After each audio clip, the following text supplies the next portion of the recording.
Okay, this is Orlando Wilson, and in this video I want to talk about something that happened a couple of weeks ago in the UK, which was, I think Greenpeace managed to get access to the British Prime Minister's residence, his home. We'll talk about that in a second. In the meantime, we've been a little bit busy, so we've not been throwing out so much social media, and we might be busy again for the next few weeks, but we'll be getting back into our routine of throwing out videos, hopefully in late September, in the fall, in the autumn. So, back on topic. A few people reached out to me about this and asking me what I thought. You know what I think is everybody should know, everybody that follows me should know what I think. It's absolutely ridiculous. It's ridiculous that Greenpeace, I think it was Greenpeace, managed to access the house of the British Prime Minister and put up, I think they draped it in black drapes or something. I find it absolutely amazing that there was no residential security, there was no duty police officer, there was no surveillance that could get there quickly, etc. And a few people have come out and said, well, the British police knew who these people were, they weren't a threat, etc., etc. That is complete and utter BS. Apart from it being a huge failure in security, because any of those people could have been carrying IEDs, etc., chemical weapons, etc. And they had access to the British Prime Minister's house pretty easily. In addition to the failure in security, it's making the UK look even more stupid. And I think the failures within the British police at the moment are becoming horrendous. Once upon a time, I always used to tout the British police, and in the day when I was in London in the late 90s, I learned a lot from ex-Metropolitan police officers, etc. They were very, very professional. I learned a lot. I had good guidance. These days, I'd be very wary about dealing with British police officers. Very wary.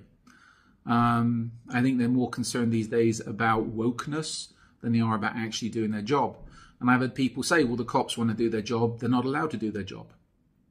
If you Google, there was an incident, I believe, in West Yorkshire in the last few days where I think it's like 6 or 7 police officers went and barged into somebody's house and arrested, I think, a 16-year-old girl with autism because she called some police person a lesbian nana.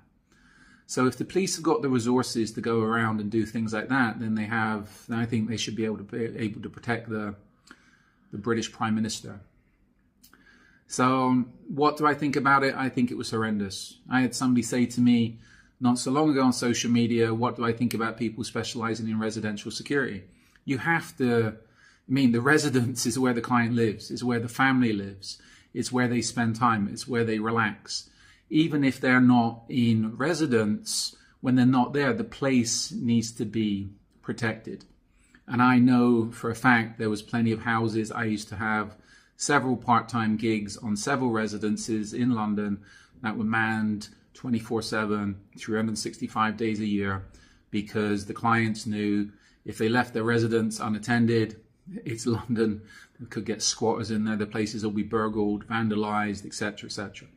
So the fact that these people were able to access the British Prime Minister's residence is nothing short than horrendous.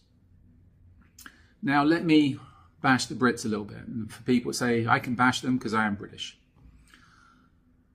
I've heard so many, I'm not going to call them, once upon a time it was British Bulldogs. Now I think it's British Lapdogs. Talking about how they're going to fight Russia. Yeah, we want to go to war with Russia, we're going to bash Russia, etc. Okay, 1, you cannot even protect your Prime Minister. 2, you have that many immigrants, illegal immigrants, pouring across the channel, you cannot protect the channel. You cannot protect your borders. I think the MOD, British MOD, put out a report, I think it was one of the intelligence division or something, put out a report that the issue in Ukraine, one of the reasons the offensive is failing is because of high weeds, too much foliage. The grass is not being cut. Well, if you can only fight on, how can we put it, manicured cricket fields, you're going to have big problems.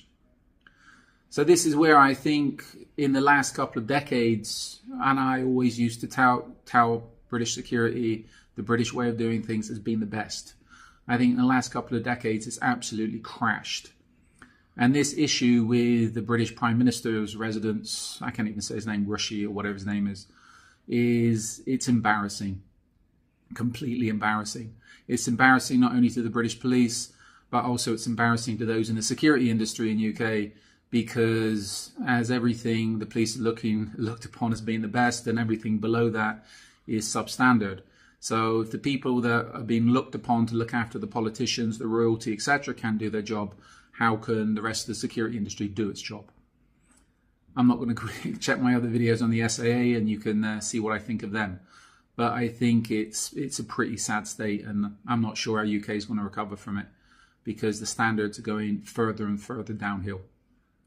Oh, so that's answering the questions for a few people have sent me about my opinions on that incident. So I hope it upset a few people and made a few people cringe, because a lot of people deserve to cringe, and that's putting it very politely. In the meantime, follow us along on social media. We got a lot more of these videos up on YouTube, Instagram, etc. I've also got an array of books up on Amazon that cover various aspects of the security business, including home and residential security. So check that out. Check out our blogs. Check out our websites. We've got a load of articles up there. And I think there's an article on the Risk Inc. website. There's an article on residential security with the security checklist. Maybe some people need to read it. Anyway, in the meantime, be good, stay safe, stay out of trouble. As I said, we've been a little bit busy, but give us a few weeks and we should be back into the swing of things with more social media. We've got a lot of content lined up. We just need to get the time to do it. So be good, stay safe, stay out of trouble.